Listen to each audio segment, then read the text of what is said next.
Welcome to Club Fitting Chronicles. Hello, everybody, and welcome to another episode of Club Fitting Chronicles. Believe it or not, this is season 3.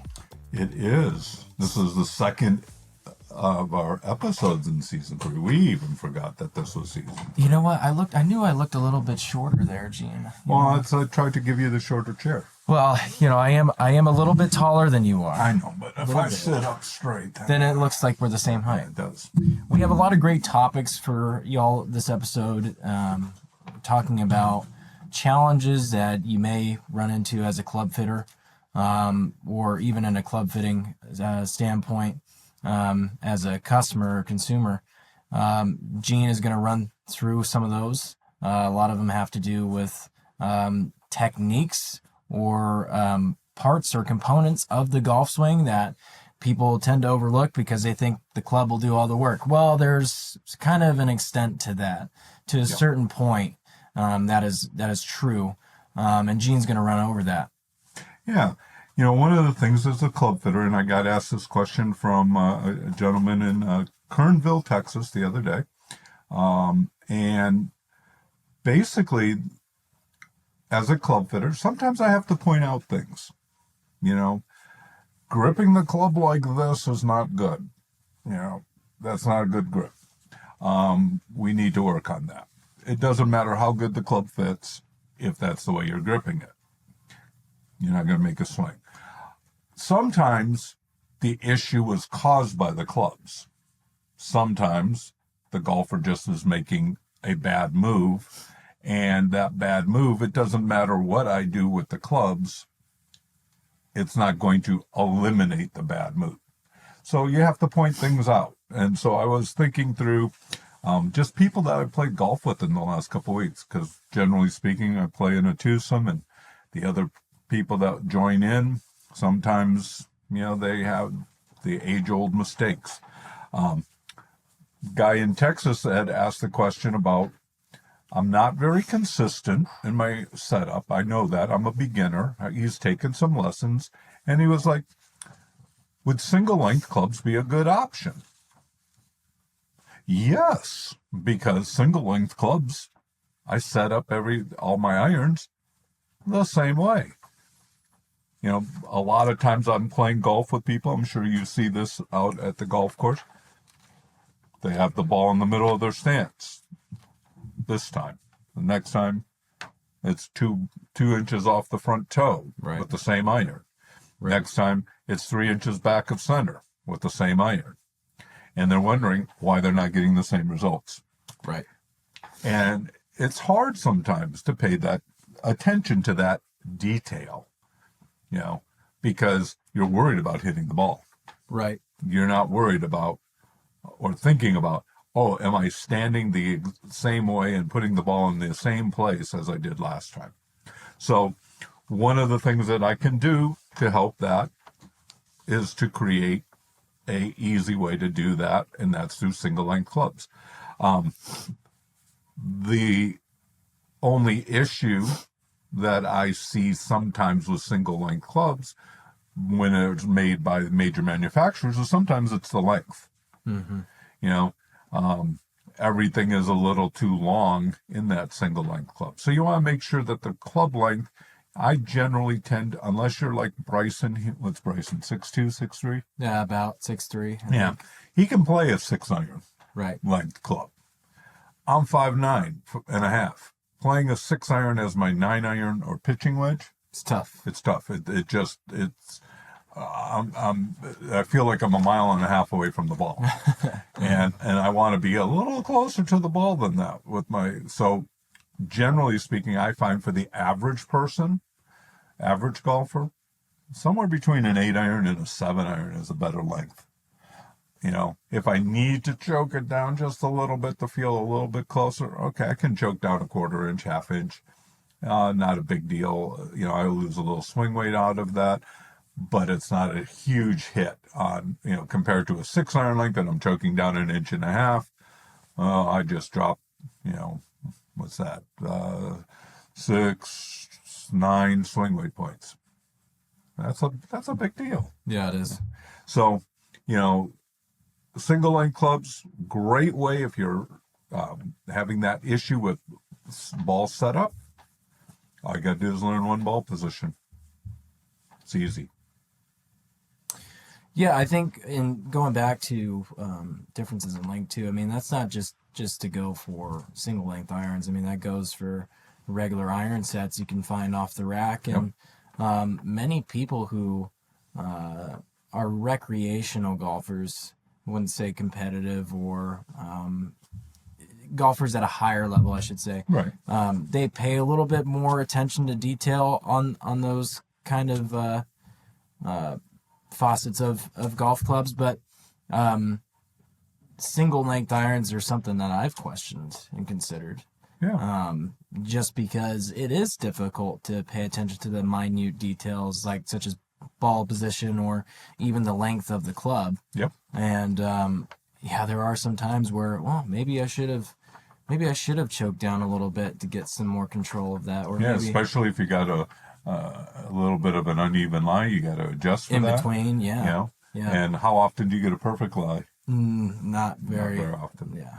But just getting used to always the ball position's the same. Yeah, I might have to choke it down a little bit. But even if I'm not doing that, if I'm doing it always the same, it makes life a little easier. Story, I don't know if this is the way exactly it happened. Ben Crenshaw, when his famous teacher passed away, of course, Little Red Book, Harvey Pinnock. Thank you. Thanks for reminding me. Yes. Harvey Pinnock, when he passed away, it was the week of the Masters. Ben was going to go back and was a pallbearer and was probably involved in the service at some point, because he and Ben had only worked together for like all of Ben's life. And the caddy at the Masters that Ben used noticed on the range, and Ben had missed a cut in like 4 or 5 events in a row, and noticed on the range, Ben, your ball position's different than normal. Now, did he change it all at once? No. He probably changed it a 1/16 of an inch at a time. Changed his ball position back. What did he do? Won the Masters. So ball position, being consistent in ball position is really important. Single length clubs can help with that. And Byron Nelson said it best, if you're not hitting it straight, keep putting it further back in your stance. That was one of the things. Of course, that's an older tip, and that's also subjective. Yeah, because it could be going really, really right. Sure. So, but there's a lot of great historical golfers who say that ball position is a very crucial component. Now, another crucial component is also lateral movement. Yep. Swaying, rocking, anything that is moving in the golf swing laterally, right? Exactly. And lateral movement in itself is no good, especially if you're trying to fit somebody, and there's quite some inconsistency there. If you'd like to elaborate, Jay. Sure. I was telling Josh before we started, I remember a day a guy, first swing, moved back about 4 inches, came back to the ball and hit it. Next swing went 6 inches, tried to come back to the ball, hit it fat. Next time 2 inches, came back, hit it thin, basically on top of the ball. And it was finally, okay, if you're going to sway, you got to sway exactly the same way each time, or let's stop swaying. Now, sometimes the reason for swaying, the clubs are too heavy. I'm lifting the club and it's pulling me back. Now, most golfers don't think of that as, how is a golf club that heavy? Again, you're making an athletic move. You're getting the weight away from your body as you take the club away. And if you don't have a good foundation, the chances are a lot of golfers move too quickly back. They don't turn with the club. They throw the club back and try to catch up. Well, that throwing the club back can throw you off balance. The other thing that can happen, and this happened yesterday when I was playing with a gentleman, had very light irons. He was pretty strong, an older gentleman, but you could see very physically fit. And he'd get so quick with his irons that it would just move him back, because his arms are moving away from his body, and it's hard to move your arms and not move your body. And so I gave him a tip of, think of stepping on a on the outside of your right foot on a hammer handle. Pinch the earth with the inside of your foot. Turn around that point. Don't rock back behind that point. So sometimes it's a lot of golfers think that makes you hit the ball harder if you kind of go at the ball. That doesn't do that. It helps you to top it. Helps you to hit some fat shots. Things you've noticed with that. Well, like I said, any kind of lateral movement or shift in movement can create a lot of inconsistency with low point control. And I think that's a huge thing that people should learn about, because low point control could, do a lot good things for more than average golfer. Chipping around the greens, having more low point control, even wedge shots. It'll help in more consistent ball striking. And that is what people want, is more consistency in ball striking. And it's such an overlooked component of golf, is ball striking. A good drill that you can have somebody do for you is standing far enough back so that they're not going to get hit in the head, but you take a golf shaft and put it against their right hip if they're a right-handed golfer. Just put the grip right there against the hip, or maybe a quarter inch away from their hip so they don't feel it. And as soon as they feel it, they know they've moved. And, sometimes I'll even hold it 2-3 inches away from somebody's hip, and they hit it. I go, you move this far back. It's going to be really hard for you to be consistent, because you don't move back the same amount. Right. And every once in a while, you'll get somebody who, sways back, sways forward, and they're making good contact. Yep. There's a good drill for a alignment stick in somebody's belt, where it's hanging out on both sides, and then you also put an alignment stick straight into the ground, probably a couple feet away, or however far away from them. And whenever they're turning back and that alignment stick points outwards, it actually snaps and hits back if they go far back enough. And you could do that on either side, the front or the back, depending on which way they sway. But think about a bunker shot. Is it much easier to stand still and clip a ball, or is it more easy? And I'm talking a clean, crisp bunker shot. I'm not talking about chunk and hitting 5 inches behind the golf ball. I'm talking about a clean bunker shot, and you're just keeping your sternum and everything, your spine angle the same. And that's all you want to do. It's easier said than done, but think about it this way. Is it easier to do that or have a visual of that rather than coming in and kind of trying to scoop up the sand like it's a shovel and move with it, and throw the snow up onto the right. So that's it's another thing from if you're playing with heavy steel shafts and you sway, that could be an issue. Or a lot of companies these days are going to 45-50 gram shafts, and if you're fairly athletic, a 50-gram shaft in an iron is not a lot of weight. No. And it's real easy to get quick. So if you're fighting getting too quick, it could also be bringing in the swaying. So next. Grip. Grip is a key factor. And I'm not talking about the type of grip necessarily. No. I'm talking about, there's some people who grip it weak. There's some people who grip it strong. And Gene and I were talking before, a good drill is seeing which way that your arms hang naturally. Can tip the screen down a little bit. So I'm kind of like a Neanderthal. My arms really turn in. Okay? I'm like David Duvall almost. I think David was about like this. Just a little older. Yeah. Well, but it's still, his arms hang. There you go. Most people's arms hang about like this. Mine hang a little bit more. How do I get my grip? I stand here with my natural position. Take the grip up. There's my grip. Take my right hand, trigger finger, cover my thumb with my lifeline on my right hand. There's my grip. Everything is square. Life is easy. I hit shot after shot. Hit the pin on number 9 again the other day. Hit the pin on another hole the other day. And people go, wow, do you do that often? Well, a couple times a week. But having that same grip. I was playing with a gentleman yesterday who was struggling, and his grip was different on every swing. And he was going left one swing, right the next swing, topping the next one, hitting a cut fade. Finally said, can I show you something?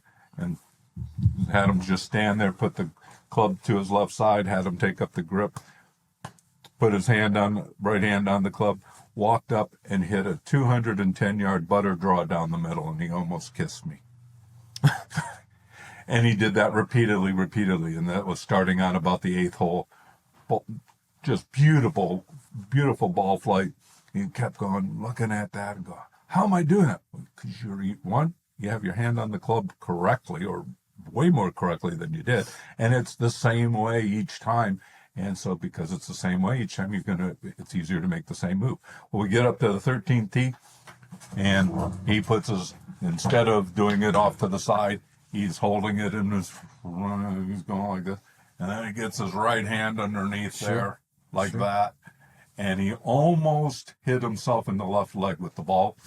It went like 70 degrees left off of there's a house about, how far out is that? How far up is that house from the tee box? Maybe 50 yards? Yeah, about. He went left of it.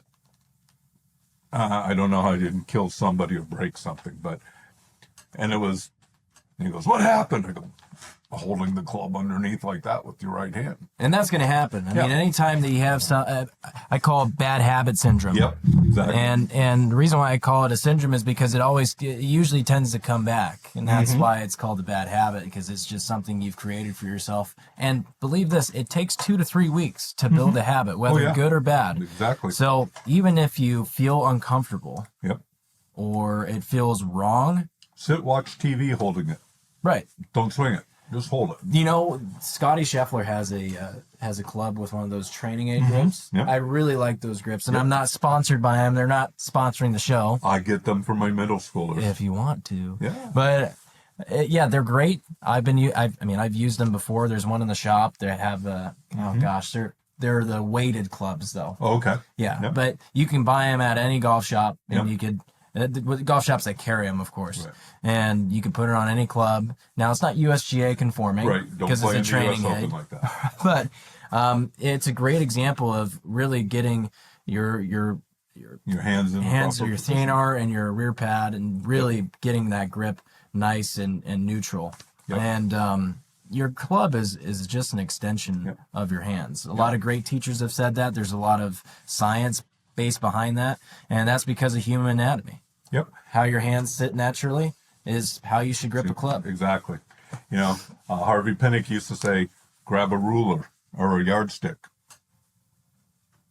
That's exactly the same way you would, and like if you're going to swing it to hit, that's exactly the same way. You know, because one of the goals in your golf swing, keeping your arms together. Well, if I have my hands like this, I can't keep my arms together. There's no way. Sure. I mean, and there's not really a triangle there. It's kind of just a trapezoid. Exactly. You know, if I have my grip correct, notice how easy it is for me to keep my arms together, work them together. Have the wrong grip, that's as and there's no connection there. There's no connection. No connection.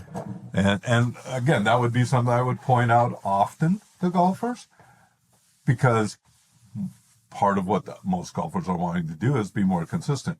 And again, if what they had was not helping them to be inconsistent, I'm going to point that out. Sure. And it's not always the golf club that's going to save you from that. It's the little things, simple things that make a huge difference. It's the shaft and the club head and weighting and all that good stuff to a point will help you. But if you're gripping it like that, or if you have any lateral movement or any kind of shift in weight that is going to make you inconsistent or have an inconsistent low point control, is going to be detrimental to you. And that brings us into another topic, which is bad balance. Or over the top. Yeah, over the top. Over the top. We talk about shift and weight. Yeah. We talk about lateral movement. There's a lot of things that can attribute to an over the top move. Yep. And that could be a club issue. Definitely. That's one of the ones that usually swaying a lot of times I see with a club issue. The other ones, yes, club can't. I've seen it happen. That's the root cause. Over the top, a lot of times, what is the club most people swing over the top? Driver. Why? What club is the longest club in your bag? Driver. What most golfers will do is they take it back flat.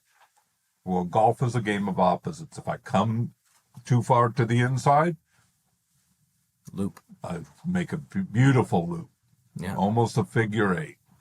Back to the ball. What move is that? Over the top. Yeah. You know, if I hit a ball right of dead center, that's a wicked slice. Mm-hmm. Because my driver's 44 inches long, and I have no trouble setting up to the ball. I can see the ball from 44 inches away holding it. I can make a move. I don't feel like how am I going to get back to the ball? I don't have to worry about pulling it inside because us vertically challenged people, we're smarter than tall people. We know that if we go up with a long club, it's going to hurt coming down. Sure. Because we're going to hit the earth hard. Sure. So we go flat. We go around ourselves. And you can't do that with the golf swing because you're not going to do this. Right. You're going to do this. Right. And it's a death sentence. I see a lot of people with their hybrids, a lot of people with fairway woods, a lot of people with their longer irons making that move. You don't see that move that often with a pitching wedge. No. I wonder why. I think it's shorter. Shorter, and you got to swing more around yourself. So you can get away with something like that because you're coming in shallow and your angle of attack is good enough for the loft that's on the club. Yep. But most people playing longer clubs, if they longer than what they need, longer than what they feel comfortable. Because the other thing you'll see is clubs long, what do people do? Sure. Stiffen up. They stiffen up, they raise their arms. Well, what way is my club going? Sure. Going up. Yeah. And so try shortening up your driver just by choking it down. Don't cut it. Don't say, Gene told me to cut it and now I get it. Because when you cut it, you're going to lose all kinds of swing weight. But the first thing to do is try choking down an inch and a half. See how you like it. See if you can hit the ball. Put some lead tape on the bottom of the club. Make it heavy enough so that you can feel it. Yeah. But real, length is a killer in the golf swing. When something is too long, you will find a way to make it get back to the ball, and it's usually flat over the top. Mm-hmm. Yeah. And then that brings us in, I mentioned balance earlier, but let's talk about balance a little bit. Talk about weight shift. Yeah. Low point control. I'm going to bring that up one more time. I can't emphasize enough. And it's a term that not many people, average golfers, use because it's not something that's really talked about. They kind of blend it in with just ball striking as a whole. Mm-hmm. Yep. Yeah, when people think of ball striking, they just think of striking a golf ball. Whereas there's a lot of things. How do you get to strike the golf ball that way? What is considered good ball striking? How do you get good ball striking? And there's a lot of things. Everybody knows this. There's a lot of things. You can't just point out one thing to fix it completely. There's a lot of working.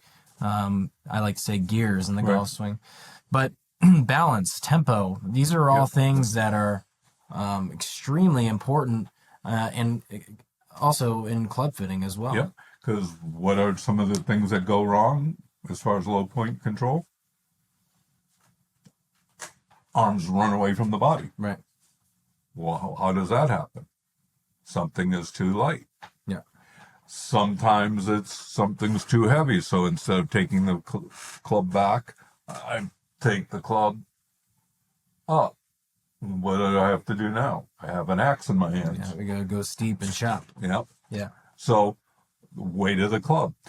A lot of women, if you love your wife and you'd like her to play golf with her or with you, Don't give her your old clubs. I would get guys come in and say, can you chop down my 1995 ping irons that are stiff For my wife. and make them 2 inches shorter for my wife, which will make them stiffer, and that way she can learn to play. No, she's not going to learn to play the game. She's going to learn to hate the game. Right. Because this is going She's to not be gonna hit 'em. brutal. And they're too heavy. Right. You know, when I work with kids, what do I look for? I look for, can they turn with their body to make the club go back? Most kids, they just lift the club up. That's too heavy. Yep. Because they can't turn their chest. They can't do that. And if you're that golfer that you're not able to turn with the club, it's too heavy. If you can't control how fast you turn, it's too light. Yep. And again, most of the major manufacturers, when they came up with club weighting, weights, shafts, 55, 45 grams, what do you see in the golf shop? How many fairway woods are in the 45 to 50 gram category? Jeez. Probably most all of them. Yeah, because they're trying to sell them. Yeah. They're the Cypher 4.0. Right. Yeah. And they just feel like noodles. They're super soft. At the PGA show a couple years ago, Mitsubishi came out with a shaft, 30 grams. They put helium in it. Capped both ends, and it floated. Really? That's light. Wow. And you're going to control that with a swing. Now, again, you have an older lady, an older gentleman that might be perfect. Right. But for a lot of people, that's way too light. Yeah. There's no control there. Sure. And a lot of teachers too will bring this up. We'll bring up youth golfers. A lot of them will tend to say, "Oh, it's development and upper body strength in children." While that is mainly the case, I mean, when you're a kid, you're not going to be strong as an ox. No. But then again, what's to say you are going to get him a regular stiff shaft when he's 12 years old? Exactly.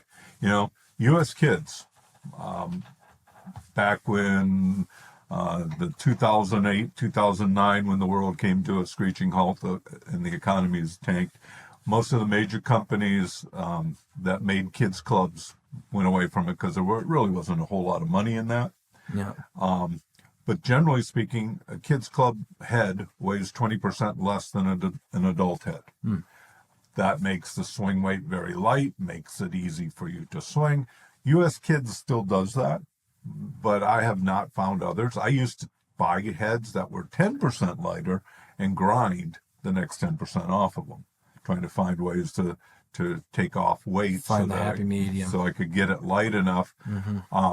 The only problem with U.S. kids is all of them and the lightweights are 335 shafts, including the irons, which makes it easy to get the ball up. But as they get a little older and they need it to lengthen the club, you can't there is no 335 iron shafts out there. There's 370 iron shafts for kids. So you got to put a wood shaft in. A wood shaft is longer, and you got to figure out mathematically, how am I going to make this work? How long is that? How much can I cut off the tip end before putting it in? Sure. So if you're trying to do that for yourself, it becomes a problem. I would do that with my grandson. But tempo, balance, something gets too heavy. We were out playing golf the other day, and this was the lady. She could have hit a ball in a phone booth. If you know what a phone, are you too old to know? You know what a phone booth is? I know what a phone booth is. I've never seen one in my life. Okay. But yeah. She swung like this. And I don't know how she did it. The club would stick straight up in the air at one point, and then she would flip her hands, and they never went in front of her. And she had hit the ball 130, 140 yards. I don't know. I just sat there looking at it. Bill, how'd she do that? Did she really hit it straight? But she did. But she could have swung a golf club in a phone booth and never hit the walls, the doors, anything. Just super straight up. Straight up. Her wrist did something. I don't know how she did it. But anyway, her clubs were heavy. Because I was looking at the shafts, and she left the club by the side of the green when she was chipping. And I looked at it and I go, she probably had to learn to do that. And I don't think there's another golf instructor in the world that would teach her that move. But she probably figured it out after 15, 20 years. Sure. But you don't want to be that person. No. Because, again, she was wonderful to play with her husband. They were wonderful. But it was like, how do you do that? Sure. I almost wanted to take a video but I thought, no, I got to tell her that if I'm going to put it on. Right. So, right. Other things that to be concerned about, like in a fitting, things that you have to tell people if you're in a fitting, and if you have this problem, that there are things you can do. Arthritis, bursitis, tendinitis. One of the big things that I see people, tendinitis, one, they have usually a very steep swing, and they like to bury the club about 4 inches into the ground. The other thing is they tend to squeeze the snot out of the grip. I got what is happening to my forearms when I'm doing that. They get really tight, and then when I hit it fat, that hurts. Guilty of both of those things. As a matter of fact, I'm going to tell a story. I have really bad, what I call, they're called Bible cysts, but they're called ganglion cysts, and essentially they're just stress fluid filled pus pockets that are in joints. You get it from tennis, you can get them from golf, you get them from weightlifting, a whole bunch of things. But anyway, it strained my ulna and created a really bad golfer's elbow, tendonitis on my right elbow. I remember that. And also on my left. Because the left felt bad. Right. Yeah.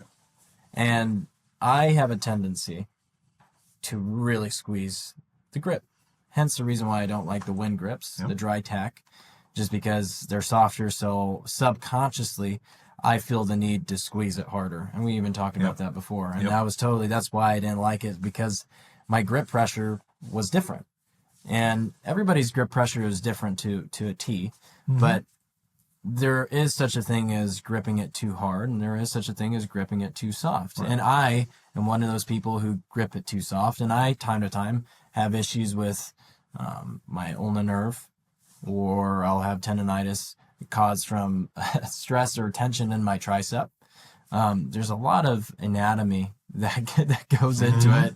It's crazy. Yep. It really is. Something the average golfer doesn't really pay attention to, but it's incredible how something like that, if you play golf all the time, it adds up. Yep. I mean, if you're doing that, let's see, not even how many golf balls do you get, how many minutes out of the day, how many hours? 4.5 if you're playing 18 holes of golf. Yep. Some people play more. Some people play 9 holes, might have hit balls on the 2 range. hours. Even if you were to do something like that for 10 minutes a day, every day, or at least 5 days a week for however many months out of the year, it could add up, especially for somebody who's a little bit older and already has underlying conditions like arthritis or bursitis or some medical condition that's prohibiting them from golfing more because they're injured. I'm going to bring my dad up, for example, but he was telling Don't me throw him under the bus. Go ahead. He was telling me the other day, he says, he's getting to the age where, he can't play 36, 18, and, another 18 holes back to back to back because, his body just can't take it. There are things that people have that prohibit them from golf, and you may be doing these things subconsciously and you don't even know it. Yep. And these are things that are also prolonging you from recovering from these injuries or underlying conditions. Yep. A lot of times it's grips too small. What do I have to do when a grip's too small? Hold on to that sucker because I don't want it to go flying. Right. Some of you, believe it or not, I was this person back in 1979, 80, 81, somewhere around there. Undersized grips? No, I didn't know you could change grips. Nobody ever said. I never saw somebody with new grips on their clubs. Oh. I had the originals from 1974. And they were like, I would put pine tar on my hands so that my club wouldn't go flying because it was like holding on to ice. Sure, it's just slick. Yeah, because I only played in college and in high school with those. Sure. Oh, and we only played 180, 190 days in a row. That is almost 4.5, 5 years of golf you played. Right. Just In, not in a changing. year. Yeah, and doing that every year for Sure. 5, 6 years. And it was like, and who had tendonitis a lot? You. Me. And I was in a golf shop one day and they had loose grips. You mean you can change these? And I would get customers who I would literally, you cut them with a knife and you can peel them. We've done that in the garage before, right? You just cut them, peel them back. I've seen ones that have just crack and Yeah. almost like a Cheez-It, they just crumble. Exactly. And I would go to people, it is legal in the state to change your grips more than once a decade. I've changed grips for people when I re-grip clubs. I see a lot of people come in with clubs, and I like to say the era of late 80s to early 90s, the Rite Aid, the swing right grips. And some of them are just, I mean, they're caked, they're dried out. The texture of it is almost like Tupperware. It's like a hard plastic material, and I'll go with the hook blade and try and cut it out, and it doesn't crumbles. It just crumbles and it disintegrates in your hands, and it smells bad. It's like it's gross. It is. So you don't have to change them like on the commercial, every 3 weeks, because the pros who are doing that are getting theirs for free. It's true, and it costs. They cost a lot of money, but take care of them. Wash them about every third time. A little tiny bit of Dawn soap. Not with a wind grip. With a wind grip, you use rubbing alcohol. But with the regular grip, a little tiny bit of soap. And then make sure you rinse all the soap out.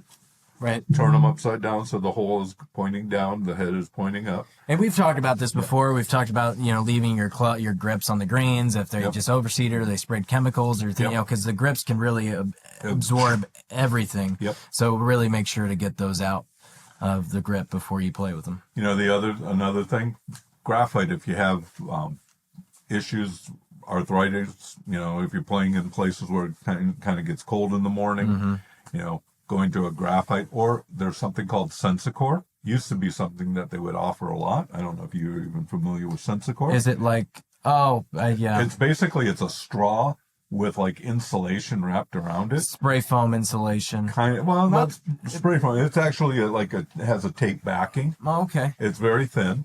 Is it like the Velocor? Kind of same concept. Yeah, and then Ventus. you would push this thing down to 14 inches so that the middle of it's at 14 inches, so it doesn't change the swing weight. The only issue you run into with it is if you're playing humid conditions. It expands. What it does is it rusts the shaft from the inside. Ping used to have that. They were called cushions. And they would have those in the shafts, and I'd have a guy come in with my shaft broken too, right here, and I go, oh, it rusted. And I said, the rest will be coming. You'll be coming back shortly for more. I said, you might want to think about either pulling the heads and putting new shafts on. Why? Because the reason this one came out, broke, is it rusted through, and sure enough, the guy came back 2 days later with another one. It just, they're all absorbing the same amount of moisture, whether you're hitting them or not hitting them. And so that's one of the things you have to be careful about. Interesting. But putting those into your shafts, again, if I can't play or I can play with these, put them in your shafts. You can make your own just to keep the vibration down, because that's the killer for arthritis, is that vibration. Yeah. Again, making sure the weight of the club is not too heavy, because again, the tendency is if it's heavy, I'm going to tend to hit the ground.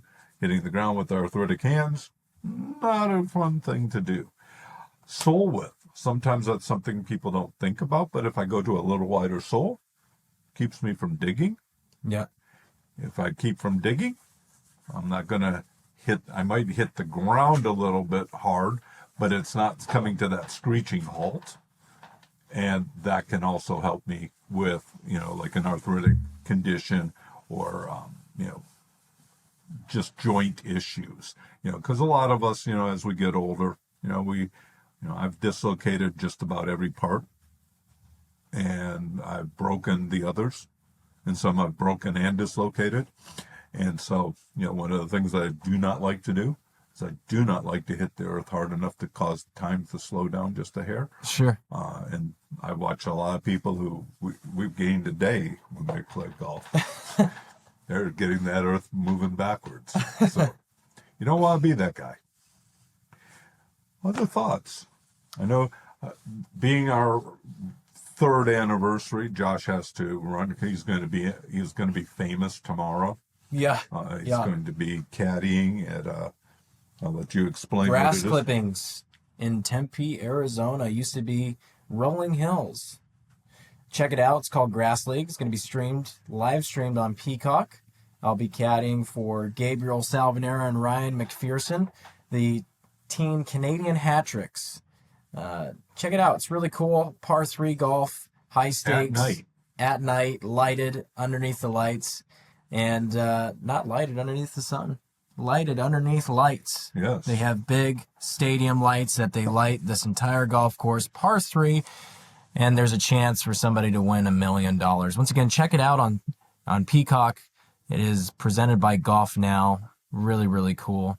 And as far as this episode goes, I think we touched on a lot of aspects about just the simplicity of simple golf components in the swing. Yep. Your grip, stance, and how your clubs can affect it. movement, and how that all ties into club fitting for the fitter and the person being fitted. And if you have more questions, if you have answers, I love answers too, but usually I get questions and I love questions. Feel free to hit us up if you have ideas, things that we haven't talked about, because I sit there thinking about what have we not talked about. We haven't talked about hats. But I don't know that we need to do that. Or shirts. We haven't talked shirts yet. How a shirt can affect my golf swing. But short of that, want to thank people of Germany, Frankfurt. You're number 2 in the world right now for our listeners. And Melbourne, Australia. I loved you when I was down there many years ago. You're number 3. That's amazing. That's great. That's our 2 biggest total listening audience, most listened to from that one vicinity. We have like only 1,000-something cities that we are heard in, but those are the top. I think it was in the last 5 times we have they were 5% of our listening audience in the last 5 episodes. That's incredible. Yeah. So thank you. Yeah. And if you are listening to us or watching us, tell your friends. We're pretty nice people. Some days. Yeah, when we're not in front of people. I can get a curmudgeon mood going on. I can too when I'm working with 7th and 8th graders and they can't do YN stuff. And it's day That's 7. The teacher coming out in you. Yeah, that's day 7. What do you mean you don't know what B is? Yeah. Y equals MX plus B. Exactly. Thank you, Mr. Bonk. Exactly. Thank you guys so much for watching and listening, and we'll see you in the next episode. God bless. Have a Merry Christmas. Merry Christmas. Thanks for listening. If you have any questions or comments, don't hesitate to email us. In order for us to continue equipping you with great knowledge and content, consider blessing our show financially by checking out the links in the description below. See you next time on Club Fitting Chronicles.